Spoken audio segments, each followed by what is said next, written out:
Ano bang sekreto sa paggawa ng perfect na puto? For today's video, gagawa tayo ng all-time favorite kakanin natin, ang puto bigas. Tara, simulan na natin. Dito gagamit tayo ng 3 cups of rice. Susok lang natin ito for 10 hours or overnight.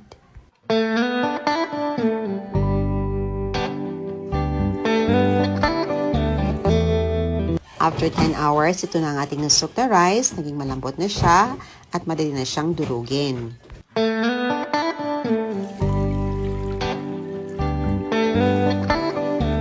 I-drain lang natin ang excess water and huwag natin itapon ng rice water kasi pwede natin ito ipangdilig sa ating mga tanim.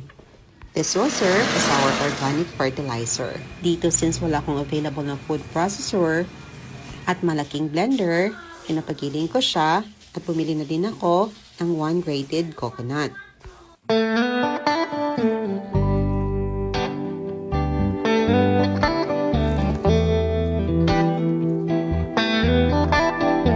At ito ang sekreto para maging perfect ang ating puto bigas. Dapat ang consistency ng ating butter is pinong-pino talaga.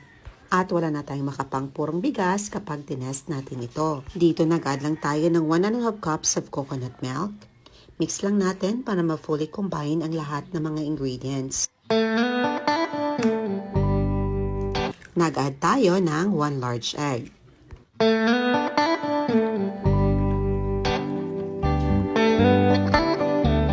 3/4 cup white sugar at itansya nyo lang mga mommies kung gaano katamis ang gusto nyo sa inyong puto.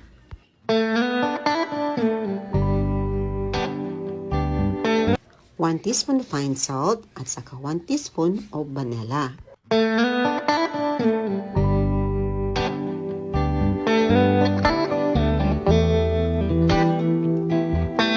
Dito nag-add tayo ng 4 tablespoon of baking powder.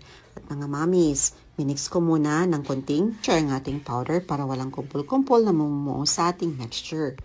At sa mga nagtatanong kung maging mapait ba dahil madaming baking powder ang ating nilagay, hindi po mga mommies. Yung baking soda po ang mapait kapag dinamihan nyo.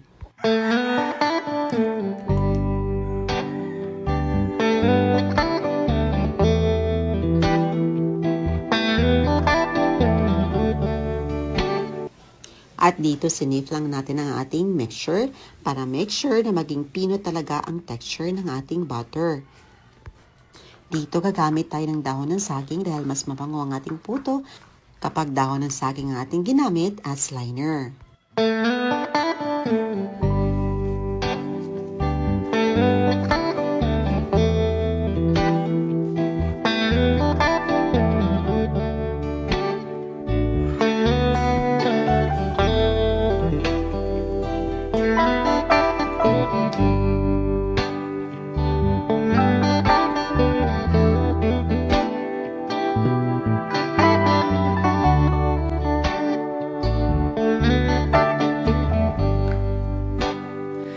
Jeremy sat on a blue box, read him some of my new poems. Delilah snapped the shutter on a new camera. We were frozen. Ito po ang ating 3-layer kay Isabella steamer mga mommies. Napakaganda po niyang gamitin at very affordable. At sa mga nagtatanong, check nyo lang sa comment section below dahil meron tayong link na pinost dito. Or i-check nyo lang sa ating yellow basket sa ating TikTok account.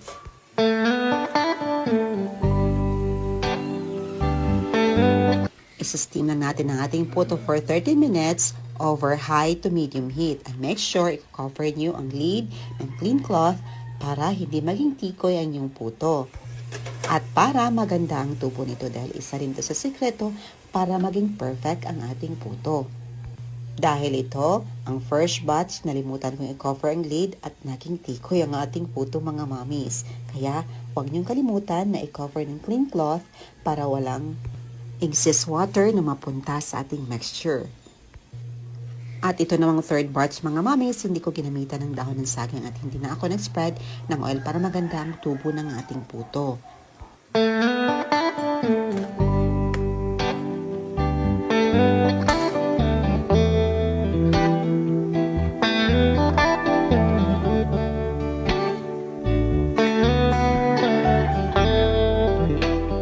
napakadali lang talagang gumawa ng puto bigas mga mamis. Hindi na tayo kailangan pang bumili.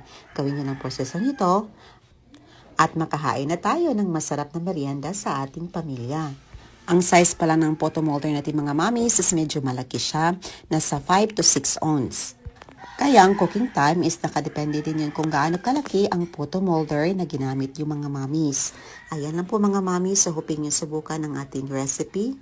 Thank you so much for watching. See you on my next vlog. God bless you all and stay safe everyone. Bye and enjoy!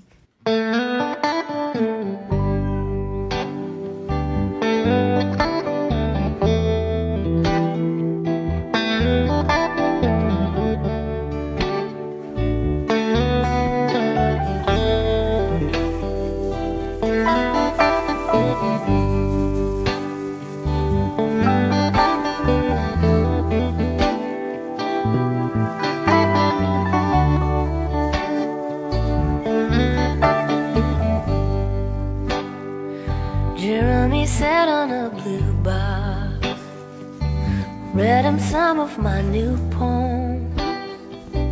Delilah snapped the shutter on a new camera. We were frozen, old statues taking time for sweeter things in life.